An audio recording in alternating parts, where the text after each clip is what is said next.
नमस्कार दोस्तों, राधे राधे। मैं नीरज गंगवा। तो आज गोपियों ने बड़ा सुंदर गीत गाया जिसका नाम है गोपी गीत।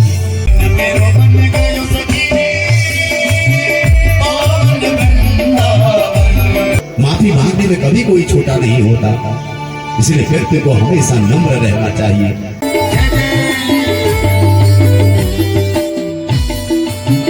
इसलिए भगवान के विरह में रोइए और बंसी बाजे रे, भोला दास के श्याम नाते रे, सरल सरल चाले रे, क्या हो बाजार देवी मैया दी। गोकुल में देखो, वृंदावन में देखो, हरि को मेरा समझाया मोती गोल गोल के। सेवा के लिए कैसे समर्पित है यहाँ, उनके सेवा के आगे ना हमें नतमस्तक होने को मन। शास्त्र कहते हैं जहाँ भगवान का मंदिर ना हो वह भूमि शमशान की तरह होती है। अरे प्रेमी तो वो है जो अपने प्रेमी के सुख में सुखी हो। तेरे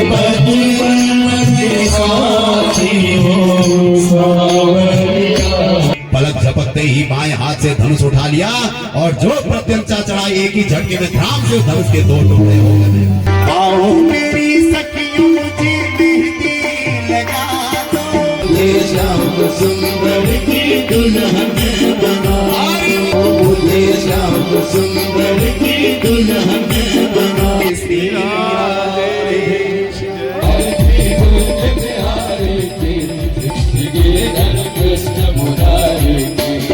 तो आज सप्तम दिवस की कथा को वहीं पे विराम दिया गया है और देखिए यहाँ पे विशाल भंडारा चल रहा है। सारे श्रद्धालु भंडारे। नमस्कार दोस्तों, राधे राधे। मैं नीरज गंगवा नंदन कानन होम स्टे मुक्तेश्वर से आप सभी का हार्दिक स्वागत करता हूं अपने YouTube channel Nandan Kanan home stay में। तो आज मैं आपको ले चलूंगा जो पाखान देवी मंदिर में श्रीमद् भागवत कथा चल रही है उसके सप्तम दिवस के द्वितीय भाग में, क्योंकि पिछले भाग में आधी कथा आपको मैं दिखा पाया था। तो अब मैं आपको सेकेंड पार्ट में आगे की जो कथा है, लीला है, वो आपको दिखाऊंगा। तो क्योंकि एक ही वीडियो में बहुत पूरा लंबा हो जाता है, इसलिए इसको दो पार्ट्स में दिखा रहा हूँ और बहुत आनंद आएगा आपको इस कथा को श्रवण करने में। पिछले भाग में आपने जो लीलाएं देखी उसके आगे की लीलाएं इस भाग में आपको देखने को मिलेंगी और भव्य इसमें झांकी भी है रुक्मिणी कृष्ण विवाह की। बहुत आनंद आएगा उसको देखने में और बहुत सुंदर सुंदर भजन और कथा श्रवण आप करेंगे।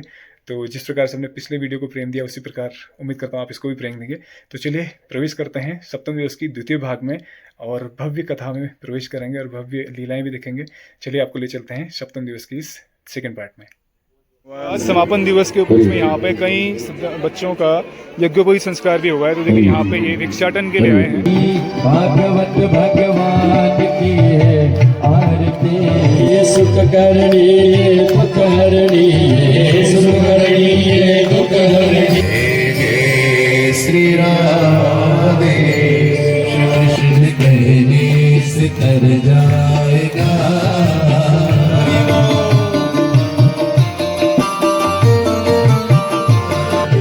गली से गुजर जाएगा। भगवान अवतरित हुए कृष्ण रूप से मथुरा से गोकुल गए और ब्रज में प्रेम की स्थापना करी है भगवान ने।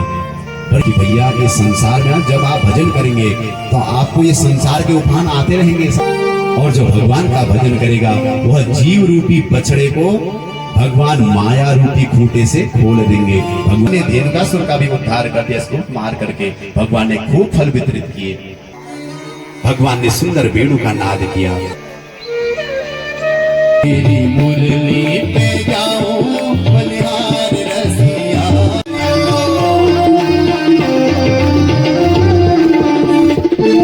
आई में तो लाल चुनरिया, मटकी उठा के मैं तो बनी रे गुजरिया, तो नाचूंगी तेरे दरबार रसिया। प्रत्येक मनुष्य को एकादशी का व्रत रखना ही रखना चाहिए। अपने को हमेशा बचाइए वाद से और स्वाद से। समाज में ना तीन प्रकार के बच्चे होते हैं। जैसे हम हर बार कहते हैं, एक पिता के तीन बेटे थे। तीनों बेटे शाम को पिता के आने का इंतजार कर रहे थे, कब पिता आवे। शाम को जैसे ही पिता आए ना, पहला बेटा आया, पिता खुश हो गए, बेटा भी खुश हो गया, पिताजी आ गए। पिताजी ने कहा बेटा क्या चाहिए। बेटे ने कहा पिताजी मेरे लिए चॉकलेट चाहिए था, खिलौने चाहिए। पिताजी ने कहा ले बेटा चॉकलेट ले, खिलौने ले। और बेटा चला गया खिलौने और चॉकलेट लेकर के मस्त हो गया। दूसरा बेटा आया, पिताजी ने कहा बेटा तुझे क्या चाहिए बता। उसने कहा पिताजी मैंने तो आपसे रबड़ी मंगाई थी, रबड़ी लाई कि नहीं। पिताजी को पता था रबड़ी चाहता है तो उसको रबड़ी दे दी। जा बेटा, वो भी अपने रबड़ी खाने में मस्त हो गया। अब तीसरा बेटा आया, उससे कहा बेटा तुझे क्या चाहिए। वो कहने लगा पिताजी मुझे कुछ नहीं चाहिए, आप आ गए ना, बस अपनी गोदी में बिठा लो मुझे। अब बताओ वो पिता किसको प्रेम करेगा, जो खिलौने में मुग्ध हो गया उसे प्रेम करेगा, या जो रबड़ी खा करके मस्त हो गया उसे प्रेम करेगा, या जो अपने पिता की गोद में बैठना चाहता है उसे प्रेम करेगा। इस समाज में 3 प्रकार के भक्त होते हैं सज्जनों। जिनको थोड़ी मान प्रतिष्ठा मिल जाती है तो मान प्रतिष्ठा के खिलौनों में वो खेलते रह जाते हैं। लोगों ने महाराज महाराज कह दिया, नेताजी नेताजी कह दिया तो वो मस्त हो जाता है। भगवान कहते हैं चलो एक बला डली, ये मान सम्मान में ही खेलने में रह गया, इसे मैं नहीं चाहिए, इसे मान सम्मान चाहिए। दूसरा बेटा वो है जो समाज में खूब धन ऐश्वर्य चाहता है, खूब जहां तहां उसकी प्रॉपर्टी हो जाए। भगवान कहते हैं ये भी बला टली, ये भी बवाल गया, इसको प्रॉपर्टी चाहिए थी, मैंने खूब प्रॉपर्टी दे दी इसे, उसके बाद खूब धन ऐश्वर्य हो गया। लेकिन तीसरा बेटा इसे कुछ नहीं चाहिए, वो भगवान की सेवा में जहां जैसे मिले उनकी सेवा चाहता है बस। और तन तो पवित्र, शरीर तो पवित्र सेवा से ही होगा। इसलिए सज्जनों इससे बड़ा कोई धर्म नहीं होता। इसलिए भक्ति करने में ना ये युवा अवस्था बाधा डालती है, इसलिए युवा अवस्था को संभालना बड़ा कठिन होता है सज्जनों। ये तूफान की तरह होती है युवा अवस्था। जिसने अपनी युवा अवस्था को सुधार लिया उसने सब कुछ सुधार लिया। इसलिए रूप हो गया, युवा अवस्था हो गई, पद का अभिमान हो गया, ज्यादा विद्या हो गई, ये सब भक्ति हमसे भक्ति नहीं करने देते। तो आज ये विद्याधर अपना उदाहरण देता है, प्रभु मेरा सौंदर्य मेरे लिए अभिशाप बन गया, इसलिए कभी किसी की मजाक ना बनाए। आप कितने पढ़े लिखे हैं, कितने बड़े विद्वान क्यों ना हो, लेकिन किसी का अपमान ना करें, क्योंकि जो ज्ञान है यही के लिए रह जाता है। अंतिम समय में तो कबीर कहते हैं, कबीर गर्व न कीजिए कबहु न हंसिए कोई, अभी तो नाव समुद्र में ना जाने क्या होए। जीवन भर भक्ति करते रह गए और अंतिम समय में पता लग रहा है कि यही लटक गए। पूरी गाय चली गई लेकिन पूंछ वहीं अटक गई। ऐसा नहीं होना चाहिए। हमें अपने पर कभी अभिमान नहीं करना चाहिए कि हम भक्ति कर रहे हैं, हम सेवा कर रहे हैं। कृपा समझिए कि उनकी कितनी कृपा है। दुनिया में पागल है, हमें माँ भगवती ने कितनी कृपा कर के अपनी सेवा में लगा रखा है। ये भाव हमारे अंदर होना चाहिए। अभिमान कहीं भी आ सकता है, इसलिए अभिमान से बचना बड़ा कठिन है सज्जनों। आज विद्याधर ने अपनी बात बताई। इस प्रकार एक दिन गोपियों को ही हर करके शंखचूर्ण नाम का दैत्य रह गया, भगवान ने इसका भी उद्धार कर दिया। अब तो भगवान गौचारण करने के लिए सुबह सुबह निकल जाते हैं और भगवान की इसी छटा को गोपियां जाते हुए देखती हैं और दिन भर 2-2 गोपियां आपस में जोड़ा बना करके कृष्ण की चर्चाएं करते रहती हैं। इसी को युगल गीत कहा गया है सज्जनों। युगल का अर्थ होता है जोड़ा। वाम बाहु कृत वाम कपोलो वल्गित भ्रुधरार्पित वेणु कोमलांगुलिभिराश्रित मार्ग गोप्य ईरयति अत्र मुकुंदः।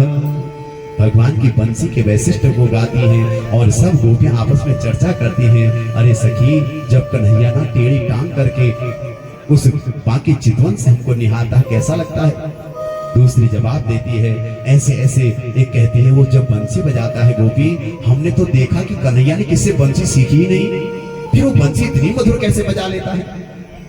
दूसरी गोपी कहती है हमें तो लगता है ना कृष्ण के पेट में ही सारा संगीत समाया हुआ है। तीसरी कहती है अरे गोपी, जब कृष्ण बंसी बजाते हैं ना तो वो जो गाय घास चर रही होती है ना, अपना घास चरना छोड़ देती है, अपने कान को उधर की तरफ लगा देती है जहां से बंसी की आवाज आ रही है। छोटे छोटे बछड़े जो अभी जन्मे हैं, उतने छोटे बछड़े भी माँ का दूध पीना भूल जाते हैं कृष्ण के बंसी को सुन करके। और जो कृष्ण की बंसी बजती है ना, वो भौरे भी देखते हैं कि कृष्ण बंसी बजा रहे हैं, तो उनकी बंसी के साथ ही अपना स्वर भी गुनगुनाने लगते हैं। मेघमंडल बादल सोचते हैं जब इतना सुंदर बंसीनाद हो रहा है तो तबले की कमी हो रही है, इसलिए मंद मंद गर्जना करते हैं और इतने मर्यादित तरीके से गर्जना कर रहे हैं कि ज्यादा भी ना हो और कम भी ना हो। दूसरी सखी कहती है कि हे गोपी, सच बताए, कन्हैया ने ना पूरा जगत ये लाई में ही तो चला रखा है। सब सुर में चल रहा है संसार में, जो सुर में नहीं है वही असुर है महाराज। जो मर्यादाओं को लांघ देता है वही दैत्य है, वही असुर है। इसलिए जो मर्यादाएं बनी हैं उनका हम पालन करते रहें। जो हमारे पूर्वजों ने जिसका पालन किया उसको हम पालन करते रहें। जो नियम से नहीं रहता ना, वही असुर है।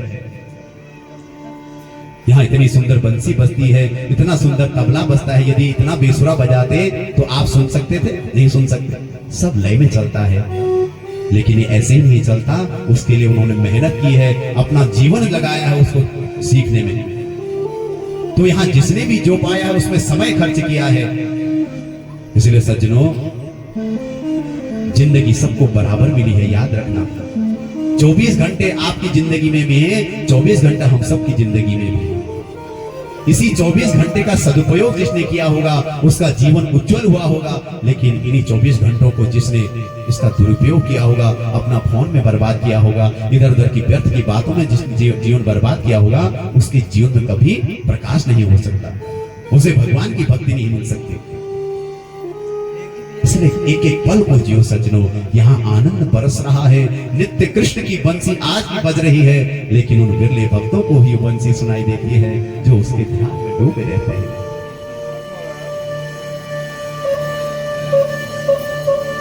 बंसी के वैशिष्ट को गाते हुए गोपियां कहती हैं, अरे उनकी बंसी से तो ये पूरी प्रकृति लय में चल रही है। गोपी देखो, सूर्य भगवान को देखो, अपने समय पर आते हैं और अपने समय पर जाते हैं। सूर्य भगवान यदि थोड़ा सा नीचे आते ना तो जल जाता संसार, और थोड़ा ऊपर चले जाते तो पृथ्वी में चारों तरफ बर्फ ही बर्फ हो जाती।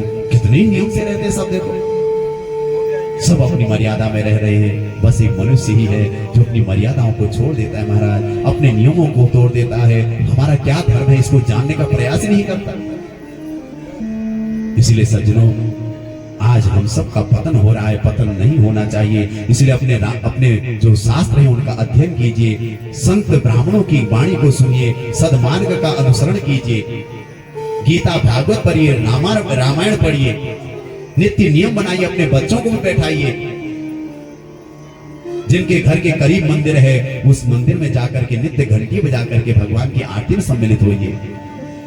पता है, शास्त्र कहते हैं जहां भगवान का मंदिर ना हो वह भूमि शमशान की तरह होती है। ऐसे स्थान को तो त्याग देना चाहिए महाराज। इसलिए जहां भी रहते हैं वहां कोई न कोई मंदिर होना चाहिए। इसलिए इस क्षेत्र का परम सौभाग्य है कि यहाँ भगवती विराजमान है।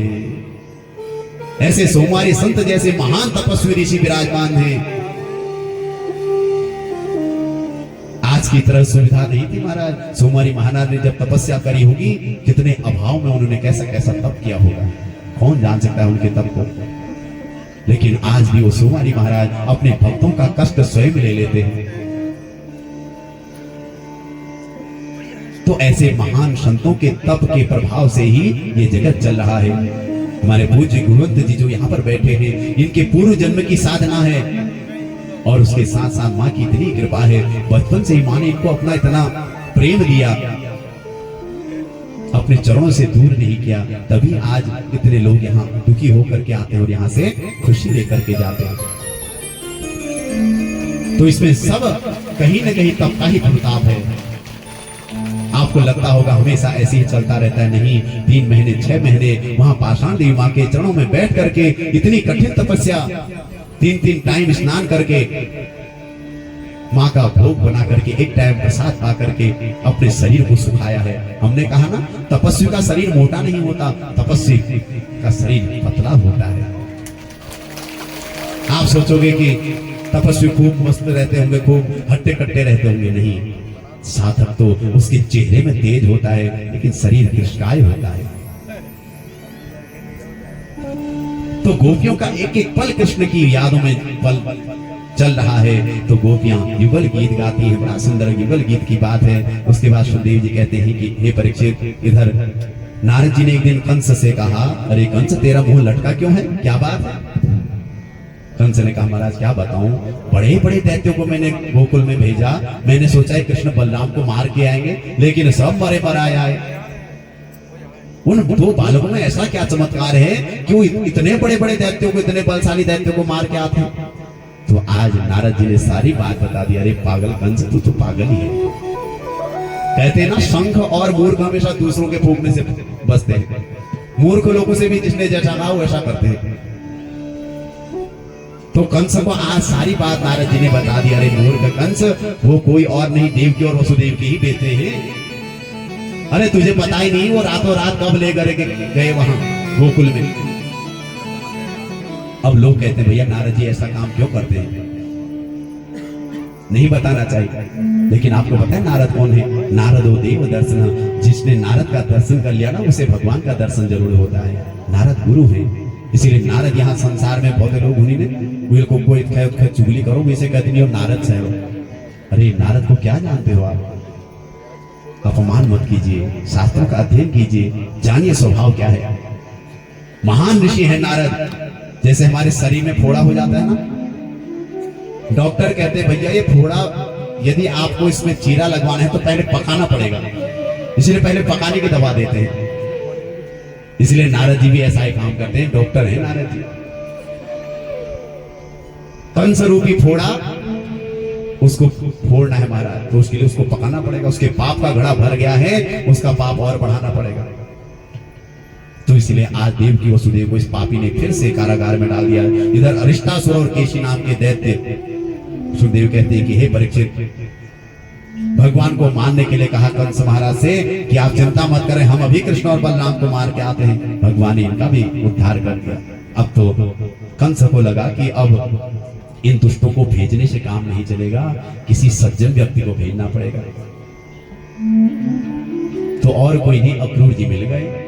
अक्रूर जी से इसने कहा कि अक्रूर जी आप जाइए गोकुल वृंदावन, और वहां से वो नंद के लाला को लेकर के आइए, हम घर में थोड़ा यहाँ मल्ल युद्ध का आयोजन रखते हैं। हमने सुन रखा है बड़े बलवान हैं वो दोनों, देखे तो सही उनका बल पराक्रम कैसा है। अब अक्रूर जी सब जानते हैं कि कंस किसने बुला रहा है कृष्ण और बलराम को, वो तो उनको मारने की भावना से बुला रहा है। अक्रूर जी ने कहा महाराज मनोरथान करोत्युच्चैर योजनो देवतानपि युज्यते हर्ष शोकाभ्याम तथाप्याज्ञां करोमि ते। अक्रूर जी ने कहा महाराज देखो, इस संसार में लोग बड़े बड़े सपने देखते हैं, लेकिन कितने वो सपने सफल हो पाएंगे ये तो समय बताता है महाराज, वो तो उसका कर्म बताता है। इसलिए मैं तो सेवक हूं, आप जैसा कहेंगे मैं करूंगा ही। अक्रूर जी चल दिए। कंस के कहने पर आज इनके रात को नींद नहीं आई अक्रूर जी को। अरे राम राम, मैंने कौन सा ऐसा पुण्य कर्म किया होगा कि आज मैं उस ब्रह्म का दर्शन करूंगा, उस कृष्ण का दर्शन करूंगा। रात भर चिंतन करते रहे कि मैंने आज तक उनके बारे में खूब सुना है, लेकिन आज तक कभी उनका दर्शन नहीं हुआ। बड़े सुंदर विशाल मछली जैसे उनके नेत्र होंगे, और सुंदर विशाल उनका ललाट होगा, रसगुल्ले जैसे उनके गाल होंगे। भगवान की कल्पनाओं में खो गए। देखो संसार की कल्पनाओं में खोगे तो भैया दुख मिलेगा, अशांति मिलेगी, लेकिन भगवान की कल्पनाओं में खोगे तो आनंद मिलेगा। तो कृष्ण के स्वरूप का मन ही मन उन्होंने चिंतन कर लिया, कृष्ण ऐसे होंगे। दृक्ष्यामि नूनं स्मितावलोकारुणकञ्जलोचनं मुखं मुकुन्दस्य गुणालकावृतं प्रदक्षिणं मे प्रचरन्ति वै मृगाः। जैसे प्रातः काल हुई निकल गए महाराज। प्रातः काल के चले हुए अक्रूर जी शाम को पहुंचे मथुरा से वृंदावन। जबकि कोई पैदल भी जावे ना तो 2 घंटे से ज्यादा नहीं लगता। ये कृष्ण के प्रेम की महिमा है महाराज। प्रभु के प्रेम में ऐसे बावले हो गए कि रथ को हाँकना ही भूल जाते हैं, फिर समाधि लग जाती है। तो जैसे शाम के समय गोधूली वेला पर देखते हैं कि गैया वन से चर करके घर की ओर आ रही है, भयंकर धूल उड़ रही है। और जैसे ही देखा कि गैयों के पीछे पीछे कृष्ण और बलराम चल रहे हैं, सारे ब्रजवासी जा रहे हैं, तो भगवान के चरणों की जो दिव्य वो छटा थी उसका दर्शन किया मिट्टी में ही अक्रूर जी ने। तो नीचे कूद पड़े रथ से, उसी पूरी मिट्टी को शरीर पर लगा दिया। इतना प्रेम है कृष्ण से। कहा ये मेरे प्रभु ने छू रखा है ना इस मिट्टी को, इसलिए इसको मैं अपने शरीर में लगाता हूं। पूरे शरीर में लेपन कर दिया अक्रूर जी ने। सज्जनों, दौड़कर आगे बढ़े तो देखा कि दोनों भैया सायंकाल को गाय धोने के लिए जा रहे हैं, दूध निकालने के लिए जा रहे हैं। दोनों ने अपने हाथ में ढोलची पकड़ रखी है और एक दूसरे के गर्दन में हाथ डाल रखा है। हमारा एक के अंग पर सुंदर पीतांबर लहरा रहा है, एक के गौर वर्ण जो बलराम जी उनके शरीर पर सुंदर नीलांबर लहरा रहा है। हमारा जैसे मानो शरद पूर्णिमा के दिन दो चंद्रमा एक साथ प्रकट हो गए हों, ऐसा ही सौंदर्य कृष्ण और बलराम का हो रहा है। अक्रूर जी महाराज दौड़ पड़े और प्रभु के चरणों में गिर पड़े, और ऐसा प्रेम उमड़ा कि उनको छुड़ाने पर भी अक्रूर जी ने भगवान के चरण नहीं छोड़े। अपने प्रेम आंसू से भगवान के चरण धो दिए। सज्जनों, भगवान ने जैसे तैसे उठाया और कहा, काका आप ये उल्टी गंगा क्यों बहा रहे हैं? अक्रूर जी रोते रहे। इधर नंद बाबा से मिलन हुआ, दोनों प्रेम से मिले, और अक्रूर जी को नंद बाबा ने सबसे पहले अपने गौशाला का दर्शन कराया। प्राचीन काल में लोग बड़े सज्जन होते थे, बड़े विवेकी, बड़े पढ़े लिखे होते थे। उनको ये पढ़ पढ़ करके किताबी ज्ञान नहीं होता था, लेकिन अनुभव बड़ा अच्छा होता था। इसलिए सबसे पहले गौशाला में ले गए। हमारे, मैंने कहा ना कल भी कि हमारे यहाँ सबसे बड़ा धन गाय का धन माना जाता है। तो अक्रूर जी को इसलिए गौशाला में ले गए। एक तो ये बात थी कि हे अक्रूर जी, आप यहाँ आए हो, आप ये चिंता मत करना कि यहाँ दूध दही कहाँ से आएगा। खूब दही दही भरा पड़ा है, जितना चाहिए मांग लेना, संकोच मत करना। अपने मेहमान के प्रति इतना सुंदर भाव देखिए। और दूसरा भाव यह है कि गाय के दर्शन से जो भी अशुभ फल मिलना होता है वह कट जाता है महाराज, इसलिए गाय का दर्शन करना चाहिए। सुंदर उनको उनके चरण धो करके रात्रि विश्राम कराया गया, भोजन प्रसाद पवाया गया, और सारी चर्चाएं आपस में हुई। अक्रूर जी ने सारी बातें कृष्ण को बताई। भगवान कृष्ण ने कहा कि काका आप ब्रजवासियों से ये मत कहना कि वहां मामा कंस ने बुला रखा है, नहीं तो ब्रजवासी मुझे जाने ही नहीं देंगे। इसलिए ये कहना कि केवल मेले का आयोजन है, मेले का दर्शन करने जा रहे हैं। तो नंद बाबा ने कहा, देख अक्रूर, देखो अक्रूर, मैं इसको इस लाला को अकेले तो नहीं भेजने वाला, इसलिए मैं भी इनके साथ चलूंगा। तो रात के समय ही सब जगह खबर फैल गई कि कल को सब लोग मथुरा जाने वाले हैं। और जैसे ही रात को खबर पड़ी सज्जनों, सबकी सब गोपियां यमुना तट पर आ गई और चर्चा करती है। अहो विधात स्तवन क्वचिदया संयोज मैत्र्या प्रणयेन देहिना ताचा कृतार्थान् वियुनं क्षिपार्थकम् विक्रीडितं तेर्भगचेष्टितं यथा। आज गोपियां रात को ही इकट्ठी हो गई। एक गोपी कहती, बहन तूने सुना? दूसरी कहती, हाँ वही मैं भी तुझसे बात करने आई थी। तीसरी कहती, अब क्या होगा बता गोपी? चौथी गोपी कहती, अरे वही होगा जो विधाता ने लिखा होगा। पांचवी गोपी कहती है, अरे गोपी मैं तो कहती हूँ विधाता ना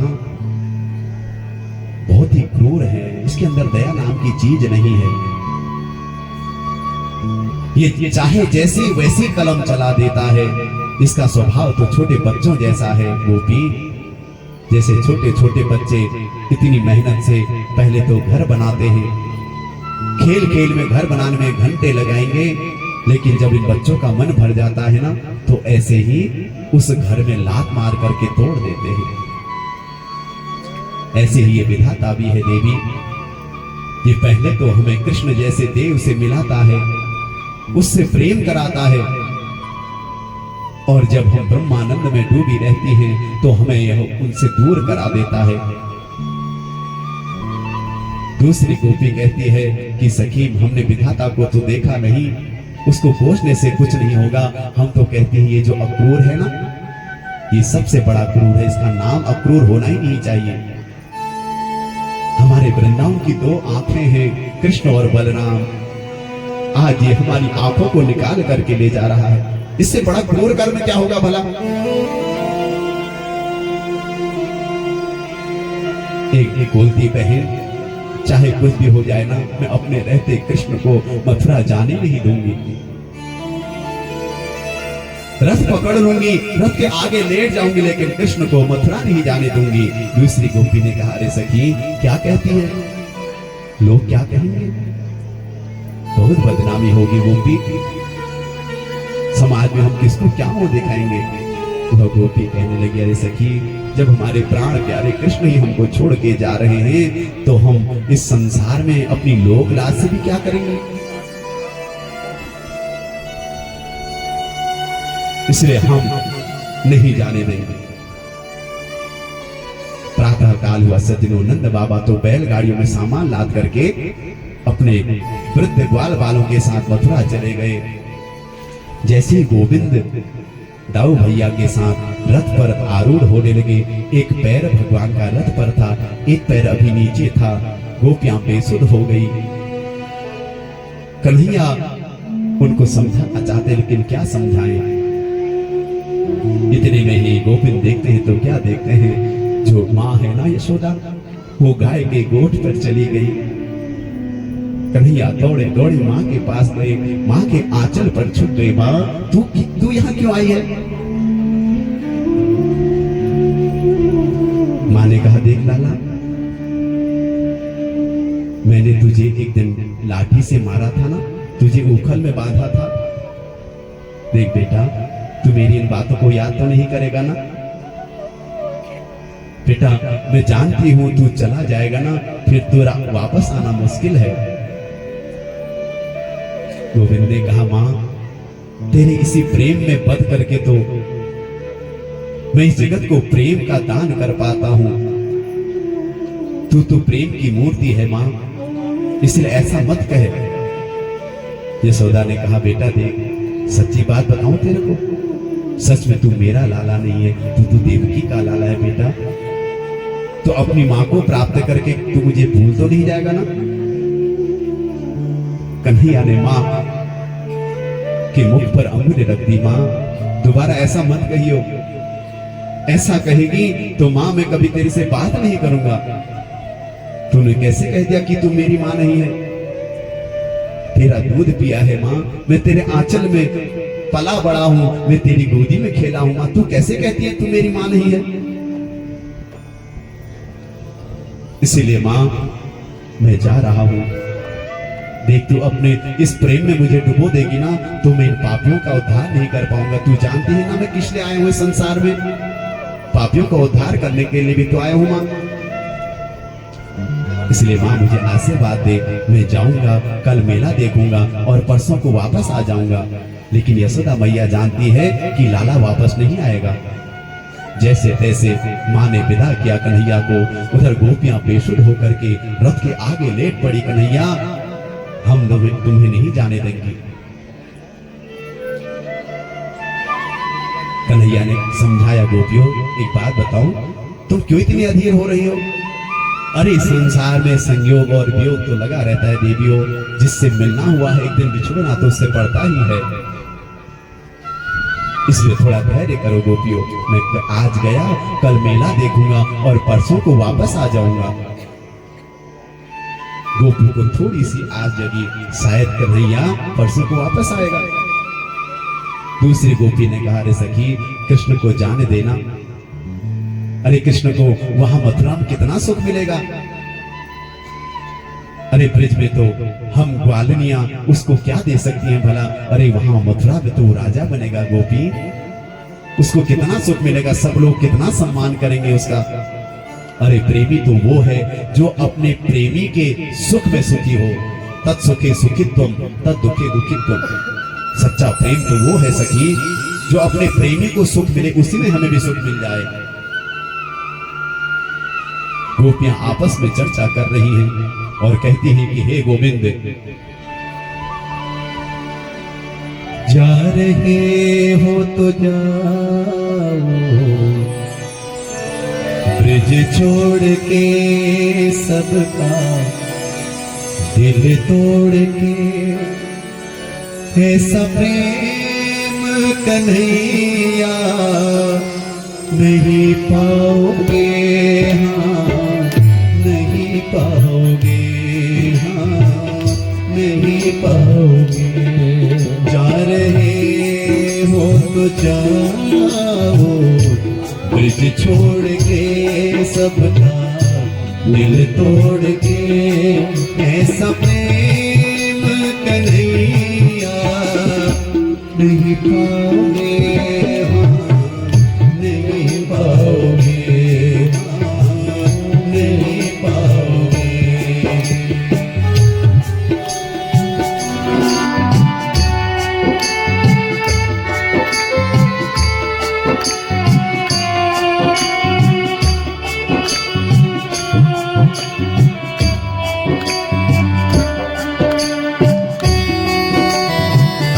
गोपियां धीर हो रही हैं कि कृष्ण चले जाएंगे तो हमारी श्वास भी कैसे चलेगी, ये ब्रिज पूरा सूना हो जाएगा, ये लताएं ये पताएं कृष्ण के बिना सब सूनी हो जाएगी। इसलिए कहती है ये लताएं कदम की, ये डालियां, ये लताएं कदम की, ये डालियां तेरे बचपन की साथी हो सांवरिया, तेरे बचपन की साथी हो सांवरिया।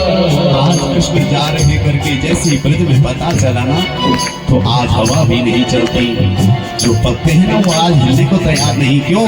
क्योंकि आज तक कृष्ण उन्हीं लता पताओं में खेला करते थे, न जाने कौन सी डाल से लटक करके खेला करते थे।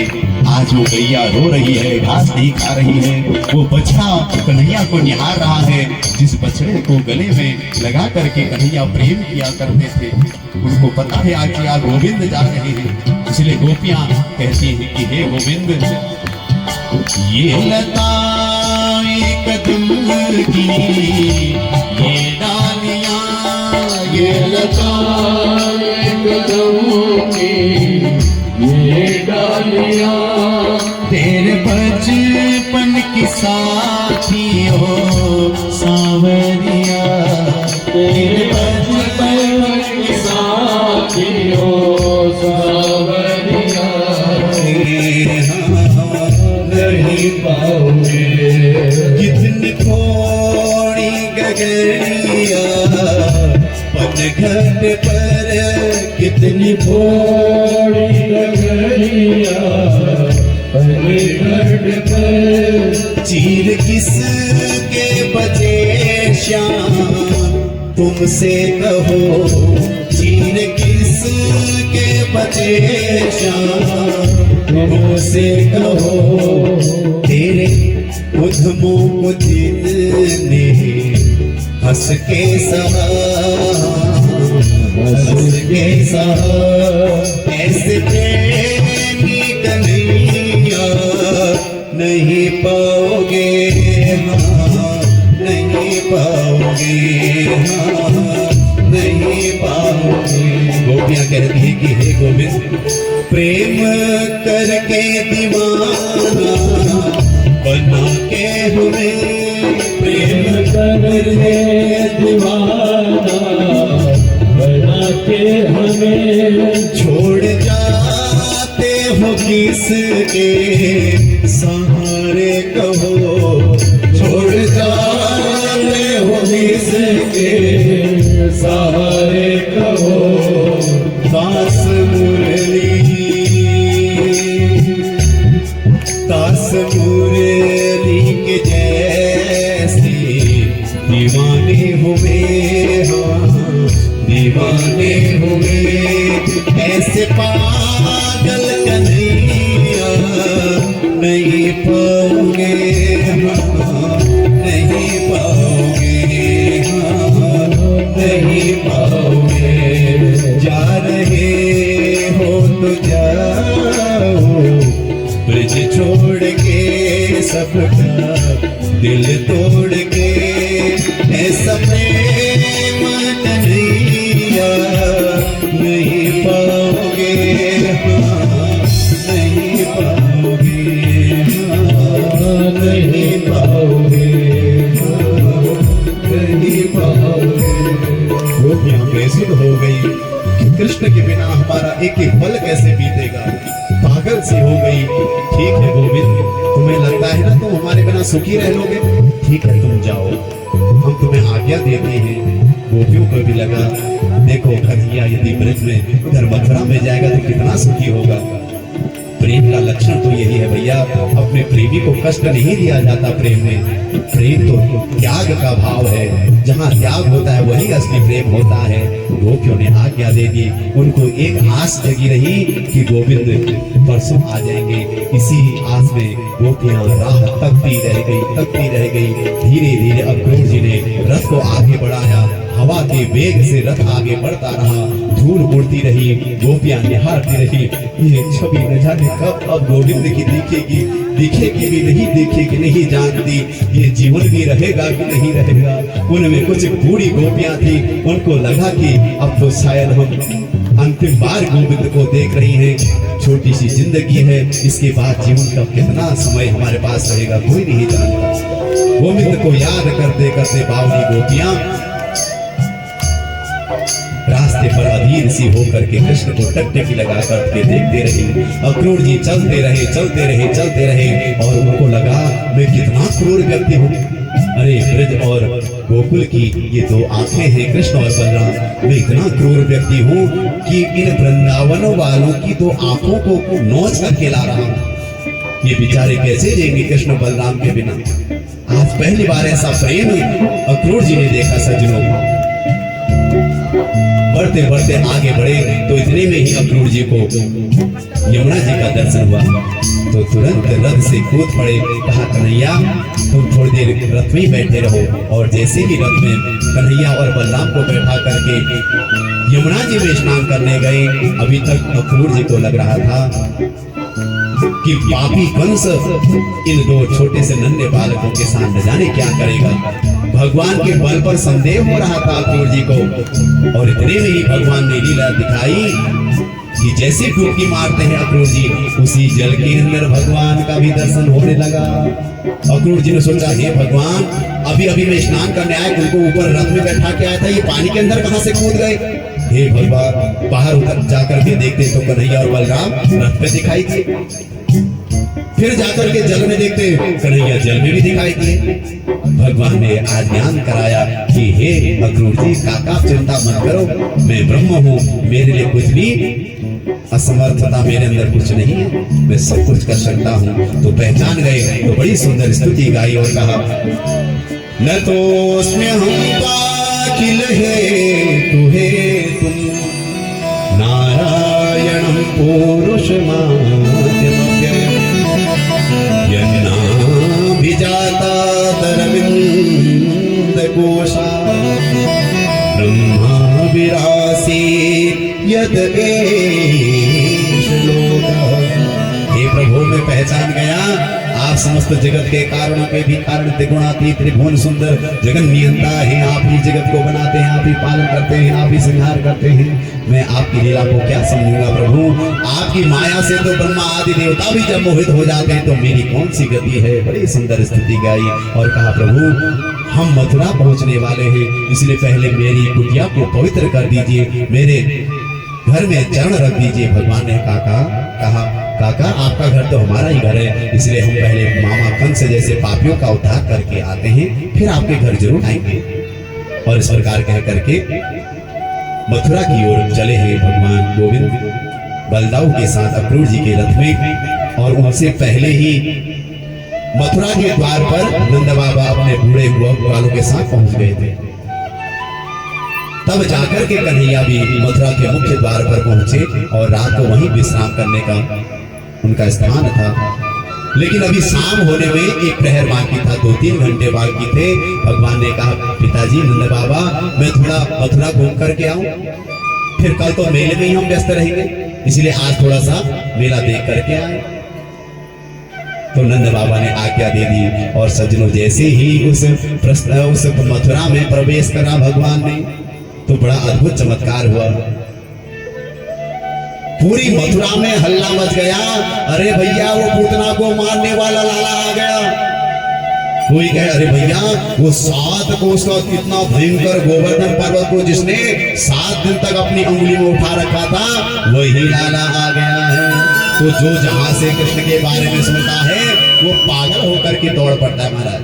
सब अपने गृह कार्य को छोड़ करके भाग रहे हैं। जो हमेशा स्त्रियां अपने घर से बाहर नहीं निकलती थी नहीं, तो भगवान के आगमन की खुशी में ऐसी पावली हो गई, आज सारी लोक मर्यादा को त्याग दिया और अपना घर छोड़ करके आ गई महाराज। जो देवियां इतनी लाज लज्जा में रहती थी, आज उन्होंने अपना घूंघट उठाया और कृष्ण का दर्शन करने के लिए दौड़ी चली आई महाराज।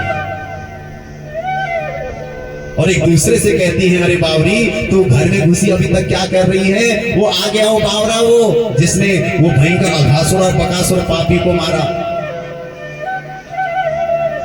पागलपन की तरह सब दौड़ भागी हैं और कोई बेचारी कैसे नहीं पहुंच पाई, तो महाराज अपनी खिड़कियों से देख रही, महाराज अपनी अट्टालिकाओं में ऊपर से ही झरोके से झांक रही है और एक दूसरे से चर्चा कर रही है। गोविंद जिस भी गली से निकलते हैं तो एक झलक पाते ही ऊपर से चिल्ला उठती है, सखी देखो आ गए, कारो कारो मुरली वालों आ गए। और जैसे ही आवाज सुनते हैं ना कन्हैया, कन्हैया अपनी टेढ़ी नैन मटका करके जैसे जिस सखी को देखते हैं वो सखी तो बावरी हो जाती है। कहती है, अरे सखी देख मुझे कैसे देख रहा है। वो कहती है, अरे पगली तेरे को नहीं मुझे देख रहा है, देख कैसे देख रहा है।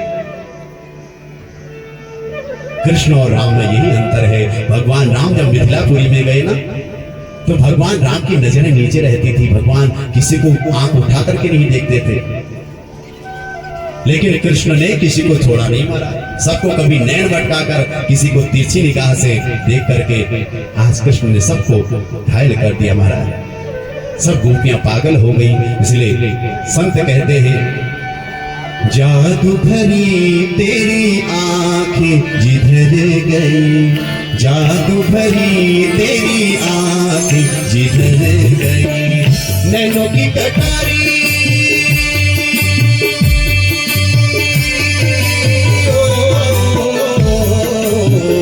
नैनों की कटारी बारी बारी छुई छुई छतिया से उतर गई, जादू भरी तेरी आंखें जिधर गई, जादू भरी तेरी आंखें जिधर गई, नैनों की कटारी हो,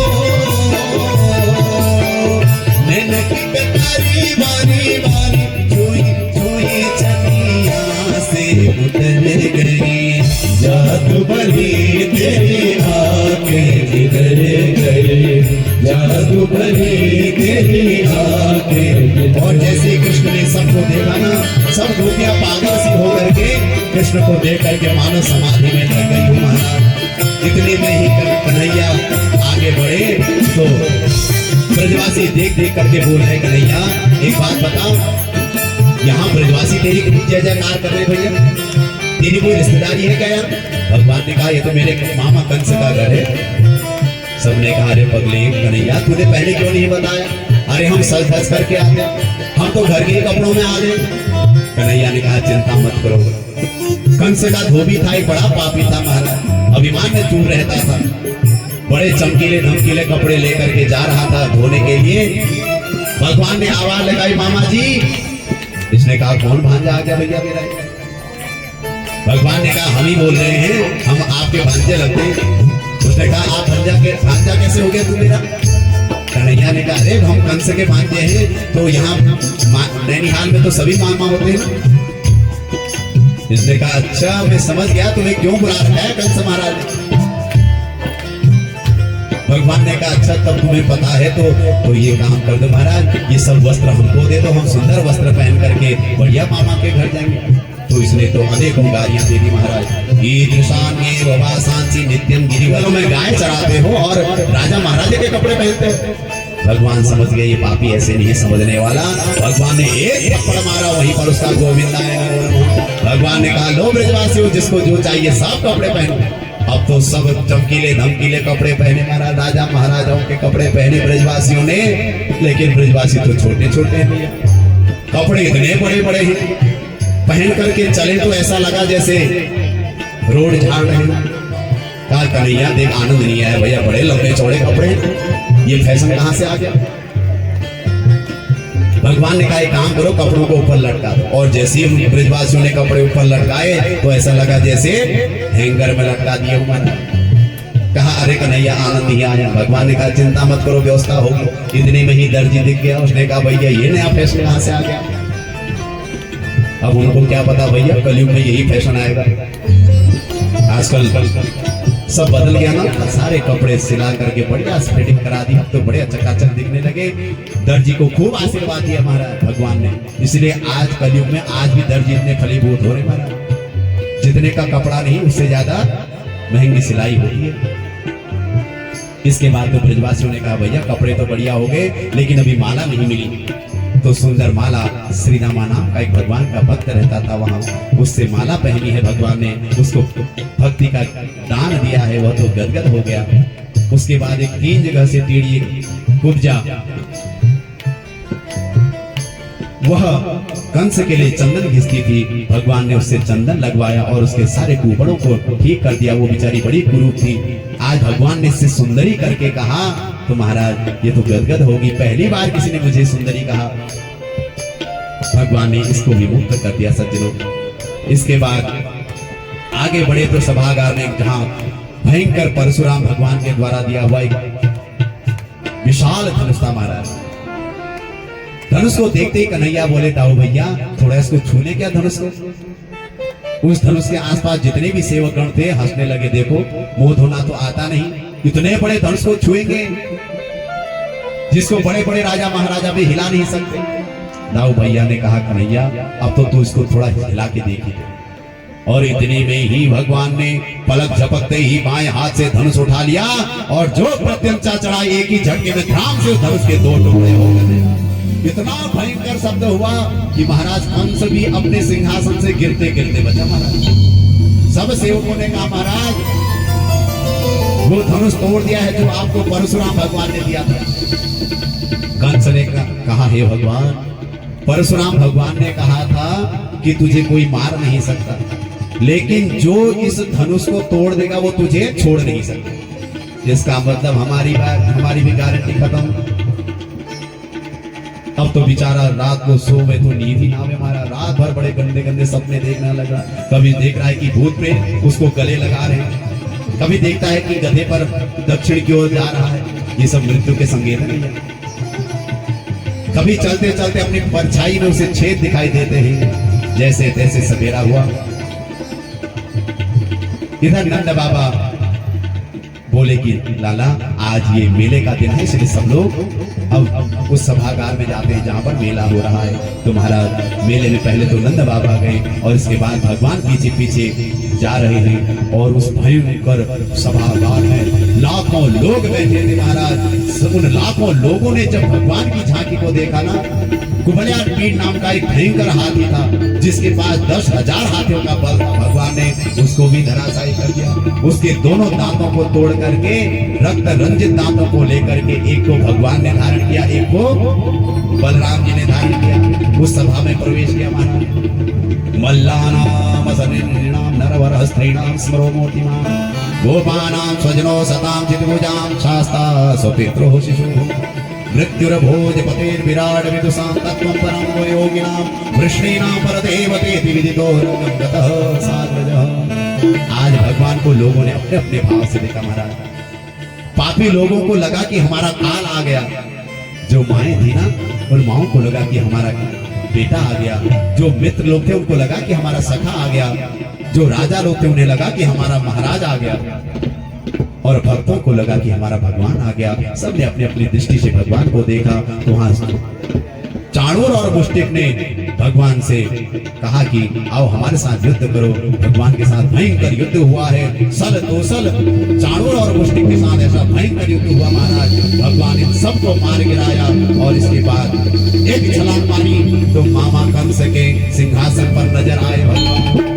जब तक वह कंस कुछ कर पाता तब तक तो भगवान ने झपट्टा मार करके कंस के सिर के बाल पकड़ लिए। भगवान से कहने लगा कंस, अरे कन्हैया मेरे बाल छोड़ दे, मुझे पीड़ा होती है। कन्हैया याद दिला रहे हैं, अरे मामा जो अपने को पीड़ा देता है ना जो काम, वैसा काम कभी किसी के लिए नहीं करना चाहिए। आपको सुई कोई चुबा दे उसमें भी आपको दर्द होता है और आप किसी जीव की गर्दन काट देते हैं। आपको जब दया नहीं आती तो आपके ऊपर कोई दया क्यों करेगा। इसलिए मामा जागी उर नहीं फटी विवाई, सो कह जाने पीड़ पर। जिसको स्वयं कष्ट नहीं होता ना वो दूसरे की पीड़ को नहीं जानता। इसलिए मामा जब मेरी माँ का विवाह हो रहा था उस शुभ घड़ी में तुमने मेरी माँ के बाल पकड़ करके उसको कितनी पीड़ा पहुंचाई थी। अब तो घबराने लगा, सिर के बाल पकड़कर घुमा कर याद दिला रहे भगवान। और तुरंत भगवान देव की नंदन ने उसके छाती पर एक प्रहार किया। उतने भी जितने प्राण बचे थे वो भी बोले कंस के, बोले भगवान। इसके 8 भाई थे, भगवान पर झपट्टा मारने लगे। दाऊ भैया ने इन सबको भी मार दिया। कंस की 2 पत्नियां थी, अस्ति और प्राप्ति, और भगवान ने उनको समझाया। कंस कौन है? जिसकी 2 पत्नियां हैं। कंस का अर्थ है जिसके पास है और उसके बाद भी हमेशा और हो करके जो सोचते रहता है ना, वही कंस है महाराज। भगवान ने समझाया, देवी जो जैसा करता है वैसा होता है, भोले ही अपना भी क्यों ना हो। तुम्हारा पति बहुत पापी था इसलिए उसको मानना पड़ा। सुखदेव कहते हैं, परीक्षित इस प्रकार कंस का उद्धार भगवान ने कर दिया। दुष्टों का संहार करने के लिए प्रभु पधारे हैं। सारी इधर यशोदा के लाडले जो नंद लाला है ना, उन्होंने अपनी माँ उधर देवकी और वसुदेव को देखा तो गदगद हो गए, उनके चरणों में गिर पड़े और कहा कि हे माँ मैं क्षमा चाहता हूँ। जो पुत्र अपने होते हुए अपने माता पिता को रोता हुआ देखता है वह पुत्र नहीं, वो पुत्र होता है। इसलिए पुत्र तो वो है जो अपने माता पिता के आंखों में कभी अपने कारण आंसू ना आने दे, उनके दुख को समझ करके पहले ही दूर कर दे। मातरम पितरम वृद्धम भार्यां साध्वीं सुखं शिशुं गुरुं विप्रं प्रपन्नं च कल्पो बिभ्रच्छ वसंगतः। अभी तक तो देव की वसुदेव भगवान को भगवान समझ करके उनकी स्तुति कर रहे थे, लेकिन भगवान ने जब ऐसा वात्सल्य भरा भाव रखा ना तो अपने कन्हैया को देव की वसुदेव ने इतने वर्षों बाद 11 वर्ष में भगवान वृंदावन से मथुरा पधारे। सज्जनों 11 वर्ष बाद आज कन्हैया मिले हैं तो गले से लगा लिया, खूब लाड लड़ाया है देवकी और वसुदेव ने। अब भगवान एकांत में नंद बाबा के पास आए और उनको खूब आदर सत्कार देकर के बोले, बाबा जिन माता पिता ने मुझे जन्म दिया है अब कुछ दिन मथुरा में रह करके मैं इनकी सेवा कर लूं और फिर बाद में हम मिलेंगे। कंस के मर जाने से अब कंस का ससुर जरासंध बदला लेने के लिए यहाँ मथुरा वासियों को परेशान करेगा, इसलिए हे नंद बाबा आप जाइए, मैं यहाँ इन सबकी रक्षा करूंगा। एक और तो नंद बाबा को वियोग हो रहा है, कृष्ण के बिना मैं कैसे उस गोकुल में पैर रखूंगा। सब वहां कृष्ण की राह देख रहे होंगे, लेकिन एक तरफ संयोग हो रहा है, इधर वसुदेव और देवकी को भगवान का दर्शन हो गया है, गदगद हो गए हैं। सुखदेव कहते हैं, परीक्षित अपने पुरोहित इधर नंद बाबा को तो विदा किया है और गर्गाचार्य जी से उनका यज्ञोपवीत संस्कार कराया है। दोनों भाइयों का विधिवत यज्ञोपवीत संस्कार कराया है। गर्गाचार्य जी कहते हैं कि वसुदेव बालक यदि माता पिता के प्रेम के कारण अज्ञानी रह जाए तो महाराज वह पिता नहीं, माता पिता नहीं, वह बैरी होते हैं। इसलिए बचपन में अपने लाड़ प्यार के चक्कर में बच्चों को मत बिगाड़िए, उनको पढ़ा लिखा करके अच्छा इंसान बनाइए। ठीक है प्रेम की जगह उनको प्रेम भी कीजिए, लेकिन इतना प्रेम भी मत कीजिए कल परसों बिगड़ जाए। इसलिए समय पर उनका संस्कार कीजिए। यज्ञोपवीत संस्कार के बाद मनुष्य का दूसरा जन्म कहलाता है महाराज। मनुष्य जीना सीखता है। इसलिए यज्ञोपवीत संस्कार आज यहाँ भी वटुकों का बड़ा सुंदर विधि विधान के साथ यज्ञोपवीत संस्कार हुआ है। इसलिए सज्जनों, जहाँ विधि विधान से यज्ञ होते हैं वहीं पर यज्ञोपवीत संस्कार कराइए, अन्यथा जो समर्थ है ना वो अपने घर में यज्ञोपवीत संस्कार कराइए, क्योंकि मनुष्य का सबसे बड़ा संस्कार कहलाता है। इसके बाद गुरुकुल सांदीपनी में भगवान गए हैं। सांदीपनी गुरुजी से सारी शिक्षा पाई है। उनके पुत्र जो बचपन में ही समुद्र में डूब गए थे, उसको लाकर के गुरु माता को भगवान ने भेंट किया है। भगवान लौट करके मथुरा आए और पूरे 14 वर्ष हो गए सज्जनों, परंतु गोपियों और ब्रजवासियों को परसों लौटने का वादा देकर के आए थे, लेकिन वर्षों बीत गए, लेकिन अभी तक कृष्ण नहीं आए। भगवान जानते हैं यदि ब्रजवासियों के साथ वापस वृंदावन चले जाएं तो भैया जरासंध ना इतना पापी है कि वो मथुरा वासियों को सबको मार डालेगा। इसलिए भगवान नहीं गए वृंदावन। और दूसरी बात ये थी, भगवान जानते हैं कि जो ब्रज का प्रेम है ना वो माधुर्य प्रेम है। वहां ऐश्वर्य नहीं है, लेकिन वहां हृदय से भरा हुआ प्रेम है महाराज। इसलिए वन में जो पुष्प होता है ना वो वन को ही अच्छा लगता है, उसको तोड़ करके घर में ले आओ तो वो मुरझा जाता है। इसलिए भगवान ने सोचा कि ब्रज के प्रेम में और मथुरा के प्रेम में कोई टकराव ना हो, इसलिए भगवान उसके बाद वृंदावन नहीं गए सज्जनों। परसों का वादा करके वर्षों बीत गए, लेकिन वृंदावन नहीं गए। प्रभु को लगा कि अपने प्रेम को कब तक मन में छुपाया जाए, कोई तो ऐसा प्रेमी होना चाहिए जिससे हम अपने दिल की बात कह सकें। तो और तो कोई नहीं मिला। उद्धव था महाराज, जो बृहस्पति जी का परम शिष्य है, बड़ा ज्ञानी है महाराज, है तो बड़ा ज्ञानी, लेकिन उसके अंदर प्रेम नहीं है। वो सोचता है कि ज्ञान से बढ़कर कुछ नहीं है संसार में, इसलिए हर चीज को ज्ञान से ही तोल माप करता है। प्रेम की भाषा नहीं होती सज्जनों, प्रेम तो विचित्र होता है। प्रेम में व्यक्ति अवाक हो जाता है, वह बोल नहीं पाता। इसलिए आज भगवान चाहते हैं कि मेरे भक्त उद्धव में अभी भक्ति नहीं है, ये केवल ज्ञानी ही रह गया, इसलिए इनको वृंदावन का प्रेम के द्वारा इनको पवित्र किया जाए। इसलिए उद्धव से सारी बातें कह सुनाई। कहा कि हे उद्धव, मैं मथुरा में सब कुछ होते हुए भी मुझे यह मथुरा अच्छी नहीं लगती। क्यों? क्योंकि मुझे ब्रजवासियों की याद आती है। प्रिय उद्धव, मैं कभी कभी अपने ब्रजवासियों को याद करता हूँ ना तो पागल सा हो जाता हूँ। जब मेरी माँ देवकी कभी मुझे माखन खिलाने का प्रयास करती है ना तो मुझे माँ यशोदा की याद आ जाती है।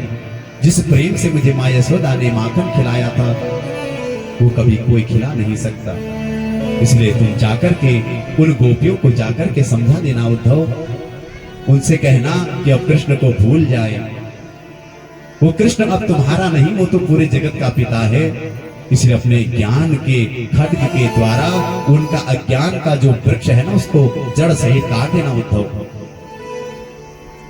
उद्धव ने सोचा कि हे भगवान, मैं इतना बड़ा ब्रह्म ज्ञानी, मैं उन गवारों को क्या समझाऊंगा जो गोबर निकालती है, जो घास काटती हैं, उनको मैं ज्ञान की बात बताऊंगा, उनको तो समझ में नहीं आएगी।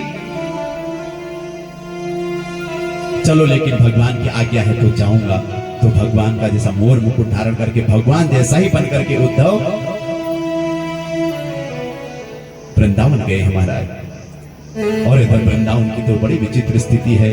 जब से गोविंद गए हैं तब से गोपियां नित्य उसी राह को देखती हैं, अपना काम निपटा करके अपने उसी रास्ते पर आकर के कृष्ण की राह देखती हैं। कान्हा तोरी जो हट रहे कई बार, जो हट रहे कई बार, कान्हा तोरी जो हट रहे कई बार, जो हट रहे कई बार, जो हट एक पग ठारी, जो हट एक बदलाड़ी कालिंदी की कालिंदी के साजी प्रीत करी मनमोहन साजी प्रीत करे मनमोहन साजी प्रीत करी मनमोहन साजी प्रीत करे मनमोहन या कपटी की या कपटी की आना कोई जोहत रह गई जोहत रह गई जोहत रह गई जोहत रह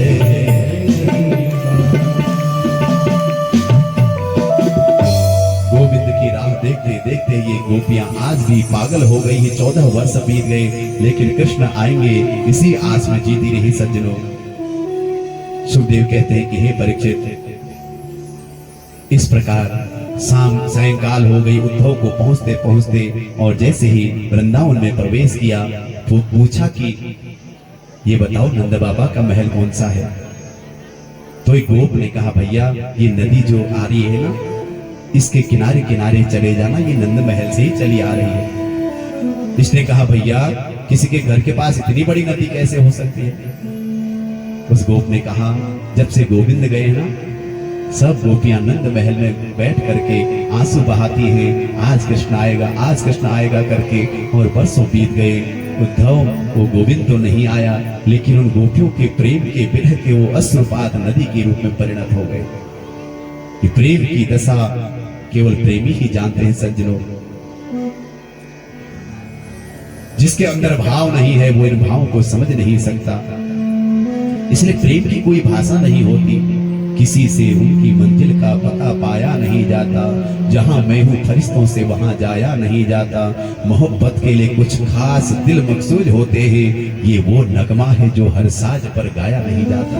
प्रेम की भाषा बड़ी अटपटी होती है। प्रेम में डूबे डूबे आज उद्धव को जब पता चला, नंद महल के बारे में गए हैं और नंद यशोदा से मिले हैं। मैया कहती अरे उद्धव ज्यादा जोर से मत बोल, मेरा लाला उड़ जाएगा। इधर उद्धव को लगा हे भगवान, लाला कन्हैया तो वहां है मथुरा में, और ये अपने कौन से लाला को झुला रही है। और इतने में ही उद्धव ने कहा मैया कौन से लाला की बात कर रही हो। इतने में ही झुलाते झुलाते झुलाते यशोदा मैया बेसुध हो गई महाराज। उनके स्तनों से आज भी दुग्ध धारा बहती है कन्हैया के लिए। कैसा प्रेम होगा बताओ। 14 वर्ष बाद भी वो माँ कैसी माँ होगी जो अपने स्तनों से अपने बेटे के लिए आज भी दूध दे रही है। कितना वात्सल्य होगा उसके हृदय में कन्हैया के प्रति। उद्धव के तो ज्ञान की सीढ़ी खिसक गई। है भगवान, इस संसार में सबसे बड़ा जप तप का फल तो यही है कि भगवान को याद करते रहो। इन ब्रजवासियों को मैं क्या बताऊं जो 14 वर्ष बाद भी कृष्ण के प्रेम में ऐसे पागल हो रहे हैं। और उधर जब सुबह गोपियों से मिले हैं तो सज्जनों गोपियों ने सोचा कि शायद आज कोई फिर गोविंद का कोई मित्र आ गया है। तो बड़ी प्यारी प्यारी प्यारी चर्चाएं हुई हैं। यही एक भ्रमर गीत आता है सज्जनों। गोविंद के विरह में गोपियां आज उद्धव से कहती उद्धव ये बताओ आज तुमको वो मथुरा पति ने क्यों भेजा है। शायद उसको अपने माँ बाप की याद आ गई होगी ना। अरे बड़े बड़े साधुओं को भी कभी कभार अपने माता पिता की याद आ जाती है, इसलिए उसको भी आ गई होगी। अन्यथा इस वृंदावन में उसके याद करने योग्य है ही कौन। उद्धव हमने तो कभी उसको सुख नहीं दिया। कभी गोबर उठवा लेते थे, कभी उससे घास कटवा लेते थे। अब तो वहां खूब ठाट से रह रहा होगा ना गोविंद। लेकिन कभी क्या गोपियों को याद करता है क्या गोविंद। अच्छे में नहीं भले सही, लेकिन कभी ये तो कहता होगा ना कि अरे मथुरा की गोपियों, तुम तो इतनी सभ्य पढ़ी लिखी हो, एक वृंदावन की गोपियां थी अनपढ़ गंवार, देखो कुछ भी नहीं जानती थी। उद्धव ये बताओ, भले ही अच्छे में नहीं कम से कम बुरे में कभी याद करते हैं क्या गोविंद हमको? अब तो उद्धव की ज्ञान की सीढ़ी खिसक गई। सारा ब्रज मंडल आज भी गोविंद को 14 वर्ष से आंसू बहाता रहा है। कृष्ण के प्रेम में ऐसे बावले हो रखे मन। इतने में ही देखते क्या है कि माँ किशोरी जो राधा जी है ना, उनके चरण कमल की तरह इतने सुंदर लगते हैं। एक भौरे ने सोचा कि शायद ये पुष्प है, इसमें से पराग ले लूं। तो राधा रानी के चरण में जाकर के बैठ गया। सज्जनों, आज गोपियों ने इस भौरे को खरी खोटी सुनानी प्रारंभ कर दी और इसी को भ्रमर गीत कहते हैं। सज्जनों, मधुप की तव बंधो मास्पृशांग्रिं सपत्न्याः कुच विलुलित माला कुमकुमस्मश्रुभिर्नः वहतु मधुपतिस्तन्मानिनीनां प्रसादं यदु सदसि विडम्ब्यं यस्य दूतस्त्वमीन्द्रे। अरे भौरे, हमें लगता है तू भी उसी कपटी कृष्ण का मित्र है। अरे वो कृष्ण भी हमारे हृदय रूपी कमल का वह पराग, प्रेम रूपी पराग उड़ा करके ले जाता है। तू भी राधा के चरणों का पराग लेकर के जा रहा है। निकल जा यहाँ से। खूब खड़ी खोटी सुनाई सज्जनों। भौरा उड़ गया। एक ने कहा, रे सखी, इससे भला बुरा मत कहो, ये बेचारा उड़ गया, देख जाकर के कृष्ण से सारी शिकायत कह देगा। इतने में एक गोपी कहती है, अरे भौरे, तू भी कपटी, तेरा कृष्ण भी बहुत ही बड़ा कपटी है। ये इसी जन्म का नहीं, जन्म जन्मांतरों का कपटी है। अरे शूर्पणखा बेचारी तो प्रेम की दीवानी बनी हुई राम के पास आई थी और राम ने उस शूर्पणखा को गुरु बना दिया।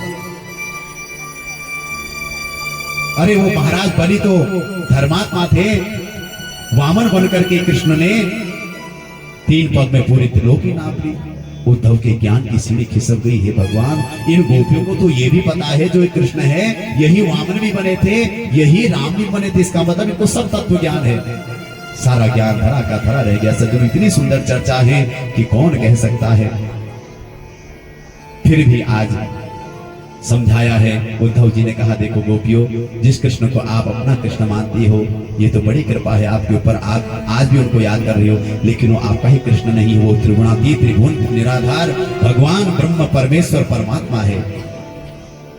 गोपियों ने कहा कि कोई अपने पागल मित्र को भी ना भुला नहीं सकता। तो एक बात बताओ, जिसका मित्र कृष्ण जैसा हो उसको कैसे भुला सकते हैं, ये बताओ। उद्धव ने कहा, देखो गोपियों, हर चीज का फल तो यही है कि हम जब तब का फल यही है, हम भगवान को याद करते रहें। तो गोपियों, तुम्हारे तो हर पग पग में, हर क्षण तुम्हारे कृष्ण तुम्हारे साथ रमे हुए हैं। इसलिए मैं तुम्हें क्या ज्ञान दूं, तुम तो अपने चरणों की रज मुझे दे दो, उसी से मेरा उद्धार हो जाएगा।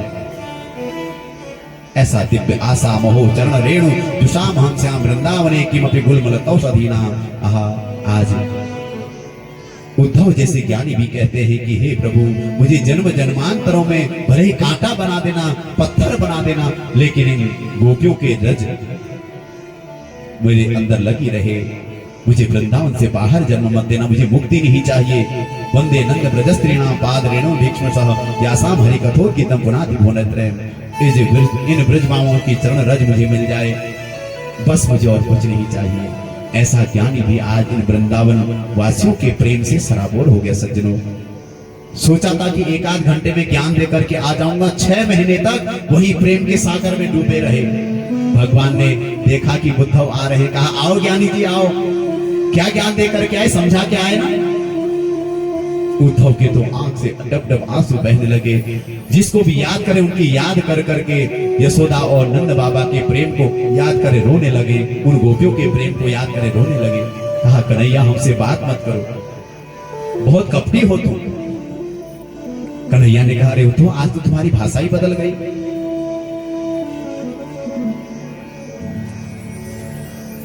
उद्धव कहते हैं, प्रभु आपने उन ब्रज के उन भोले भाले गोप गोपों को कितना छला है प्रभु, आपके बिना एक पल भी नहीं रह सकते, आप उनको छोड़ करके आ गए। भगवान ने कहा उद्धव वो तो मेरे नित्य प्रेमी हैं, मैं उनके बिना कहाँ रह सकता हूँ उद्धव। ये तो तुम्हें प्रेम, तुम्हारे अंदर प्रेम आ जाए इसलिए मैंने तुम्हें वृंदावन भेजा था।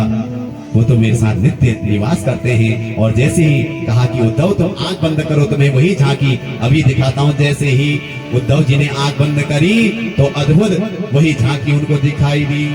फूलों में सज रहे हैं श्री वृंदावन बिहारी, फूलों में सज रहे हैं श्री वृंदावन बिहारी, श्री वृंदावन बिहारी, श्री वृंदावन बिहारी, वृंदावन बिहारी, वृंदावन बिहारी।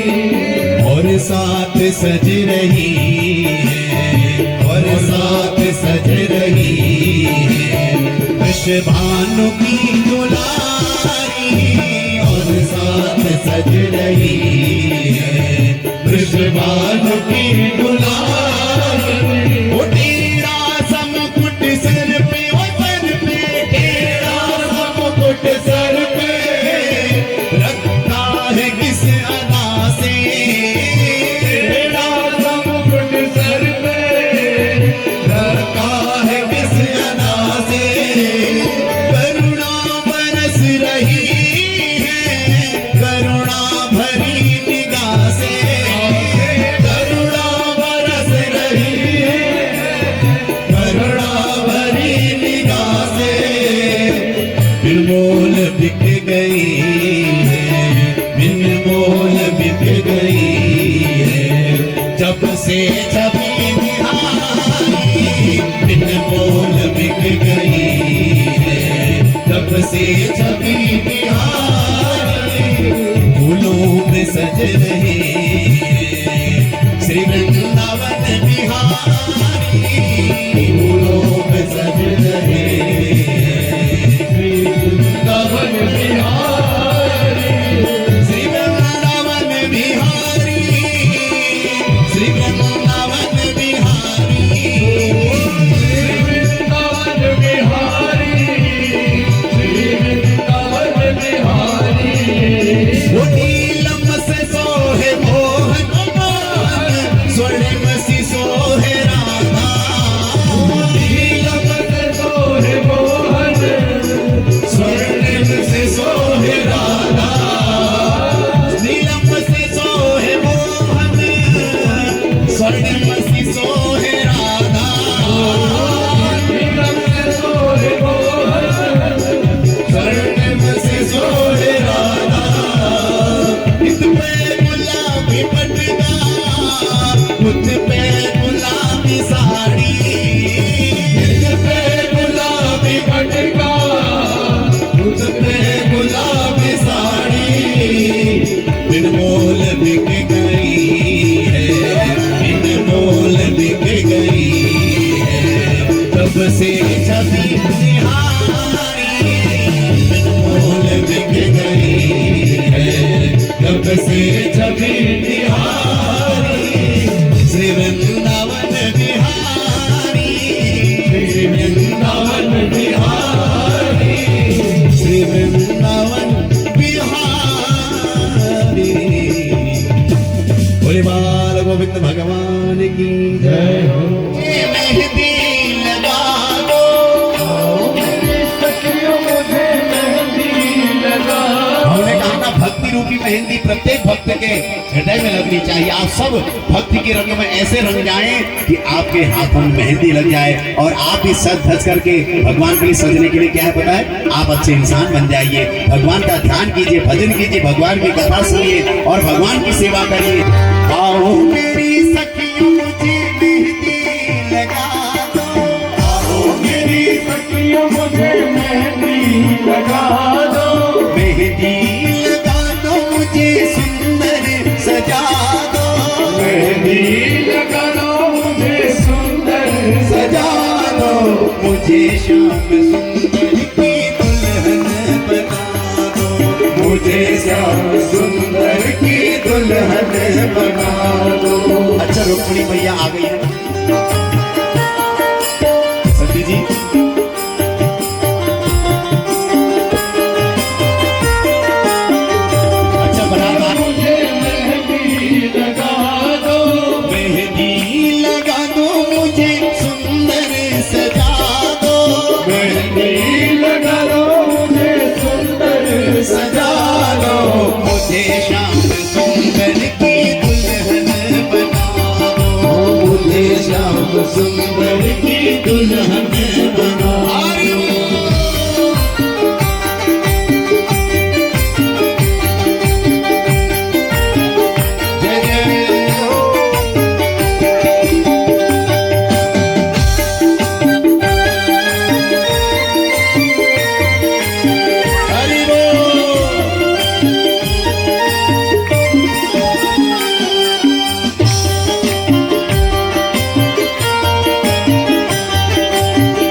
ऐसी पहन चूड़ी जो कबहू न टूटे, ऐसी पहन चूड़ी जो कबहू न टूटे, ऐसा वरू दुल्हा जो कबहू न छूटे, ऐसा वरू दुल्हा जो कबहू न छूटे। जो जग में मोर मर जाए, इसलिए बरो गिरधर लाल को मीरो चुड़लो अमर होए जा। इसलिए ऐसी पहन चूड़ी जो कबहू न टूटे, ऐसी पहन चूड़ी जो कबहू न टूटे, ऐसा वरो दुल्हा जो कबहू न छूटे, ऐसा वरू दुल्हा जो कबहू न छूटे। अटल सुहाग की बिंदिया लगा दो, मुझे श्याम सुंदर की दुल्हन बना दो, मुझे श्याम सुंदर की दुल्हन और अपनी कहती है भक्ति का सुरमा में आंख में लगाऊंगी, भक्ति का सुरमा मैं आँख में लगाऊंगी, वो दुनिया से नाता तोड़ श्याम की हो जाऊंगी, दुनिया से नाता तोड़ श्याम की हो जाऊंगी। सतगुरु को बुला के जरा फेरे तो पड़वा दो, सतगुरु को बुला के जरा फेरे तो पड़वाओ, मुझे श्याम सुंदर की दुल्हन बना दो, मुझे श्याम सुंदर की दुल्हन बना दो। सखियों मुझे मेहंदी लगा दो, आओ मेरी सखियों मुझे मेहंदी लगा दो, मेहंदी लगा दो मुझे सुंदर सजा दो, मेहंदी लगा दो मुझे सुंदर सजा दो, मुझे श्याम सुंदर की दुल्हन बना दो, मुझे श्याम सुंदर की दुल्हन बना दो। हुआ है पूरी त्रिलोकी आज आनंदित हो गए सज्जनों, इसलिए भगवान के गले में आज जैसी रुक्मिणी मैया ने वरमाला डाली और तुरंत भगवान ने भी रुक्मिणी के गले में वह सुंदर वरमाला डाल दी है। इसलिए सभी को बहुत बहुत बधाइयाँ इस मंगलमय दर्शन के लिए, आप सभी को बहुत बहुत बधाइयाँ हैं। भगवान आपके जीवन में ऐसे उत्सव कराते रहे। आइए सज्जनों, हम क्योंकि समय भी आगे बढ़ रहा है, दूर दूर से लोग आए हैं, सबको जाना है, इसलिए सभी से निवेदन है जैसे आप लोग अभी तक निभाते आए हैं, जो दूर के लोग हैं वो लोग पहले प्रसाद पावे, और जो नजदीक के हैं, जो यही रहने वाले हैं, वो लोग बाद में प्रसाद पावे। आप सभी से यही निवेदन है भैया, क्योंकि जय जय श्री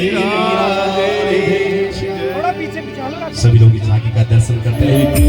आरती कुंज बिहारी की, श्रीधर कृष्ण मुरारी की माला, गले में बैजन की माला, बजावे मुरली मधुर बाला, बजावे मुरली मधुर बाला, श्रवण में कुंडल जल काला, श्रवण में कुंडल जल काला, नंद की नंद श्री आनंद कुंज बिहारी की, श्री गिरधर कृष्ण मुरारी की, आरती कुंज बिहारी की, श्री गिरधर कृष्ण मुरारी की, लखन में कारे ओ गगन सम अंग कांति काली, गगन सम अंग कांति काली, राधिका चमक रही आली, राधिका चमक रही आली, लखन में भाड़े बनमाली, लखन में भाड़े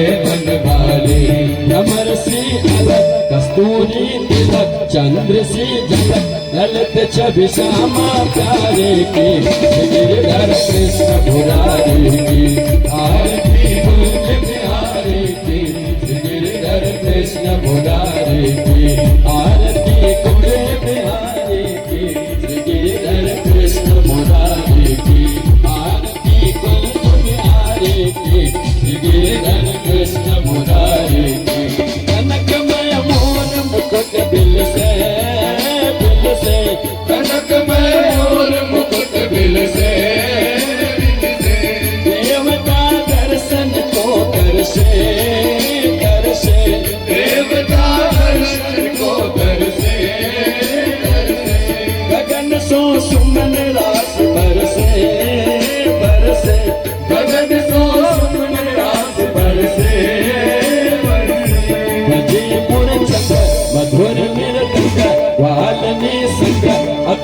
आरती गोप कुमारी की गिरधर कृष्ण मुरारी की आरती कुंज बिहारी की गिरधर कृष्ण मुरारी की आरती कुंज बिहारी की श्री गिरधर कृष्ण मुरारी की आरती कुंज बिहारी की श्री गिरधर कृष्ण मुरारी की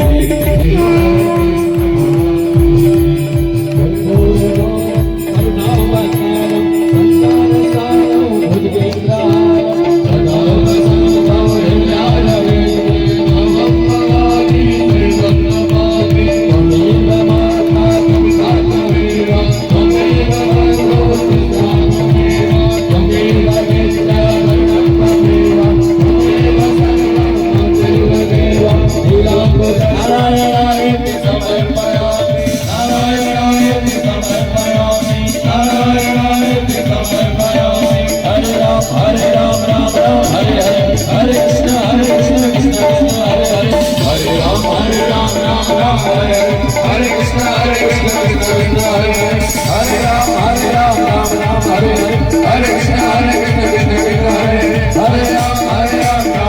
हरे हरे कृष्ण कृष्ण कृष्ण हरे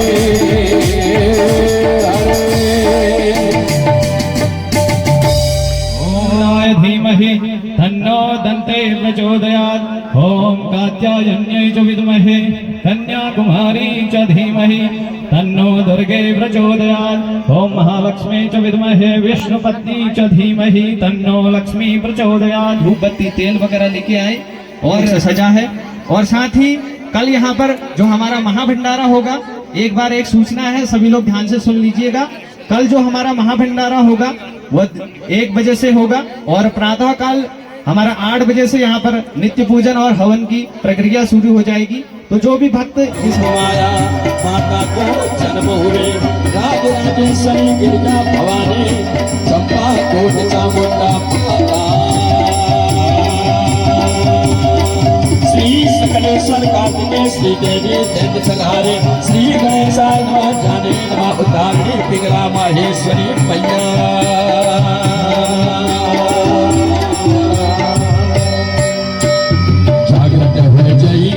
जागृत हो जाई मेरी नरो की नरेणी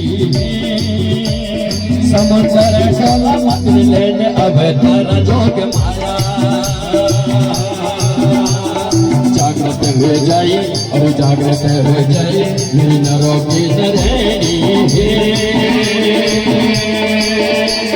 समुद्र डोला मत लेने अब तारा जोग माया संगमा चलला माँ संगमा चलला तेरा पति से भैरवाही पति से भैरवा होला सो सके जोगी जोग माया माँ खबर धारणी माँ शेरा वाली चंद्रवती चंद्रघंटिका महामाया पूजो मैं खिलाला अरे पूजो मैं खिलाला अरे पूजो मैं खिलाला तेरा जोगी नर से सदा है सदा चल संग कालू चलू जोग माया संग माहे सदा तेरा कालू जोग जोग जोग माया कहा दलीन तने कहा दलीन तने लोह का खपर राही कहा दलीन तने तांब को पतर जोग माया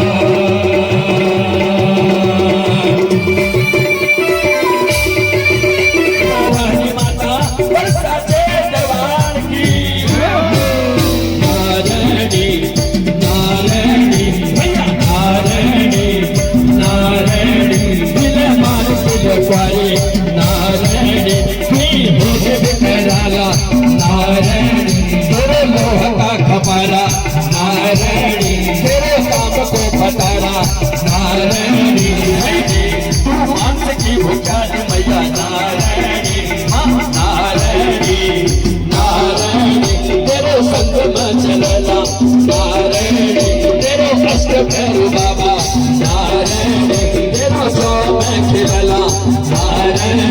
तेरी नोटी को न संगा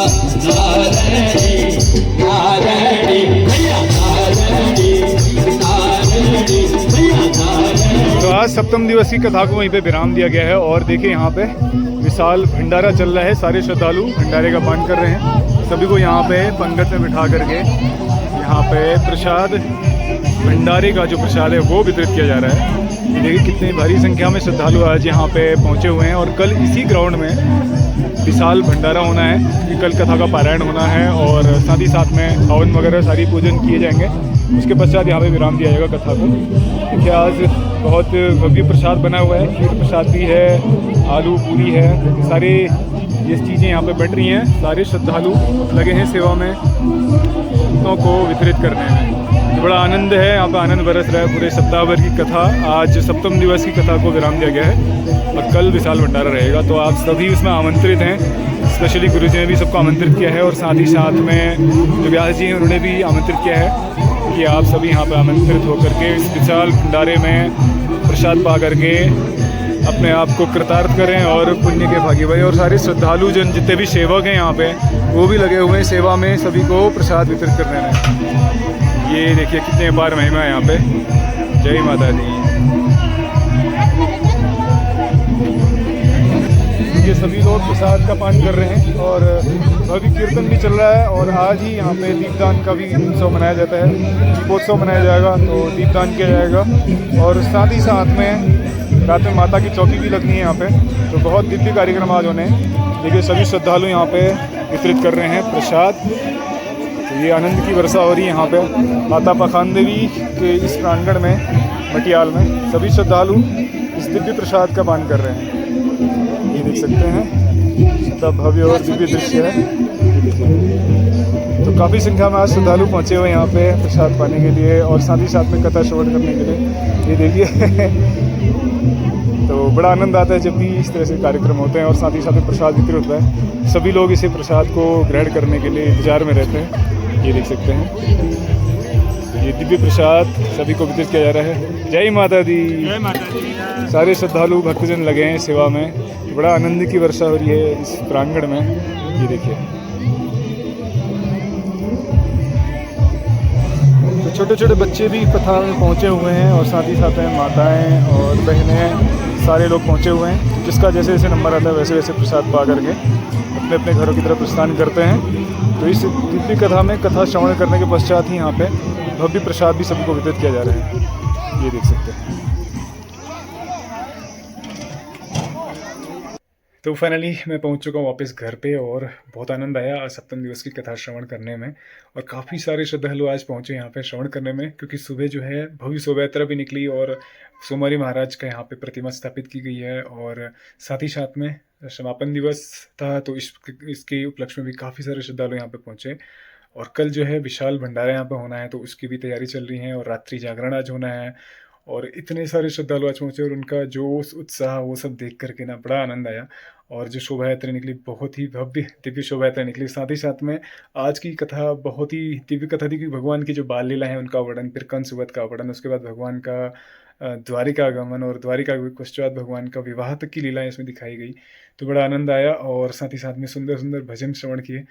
तो उम्मीद करता हूँ आपने भी इसको आनंद लिया होगा और साथ ही साथ में अगर आपने इसको पसंद आया तो प्लीज़ इसको लाइक कीजिए, शेयर कीजिए और कमेंट कीजिए और साथ ही साथ में बेल आइकन प्रेस करना भूलिए और चैनल को ज़रूर सब्सक्राइब कीजिएगा। और साथ ही साथ में कल भंडारा है तो उसमें भी आप पहुँचिए और भंडारे का आनंद लीजिए। तो इसी के साथ वीडियो को स्टॉप करते हैं, मिलते हैं नए ब्लॉग में। तब तक के लिए राधे राधे।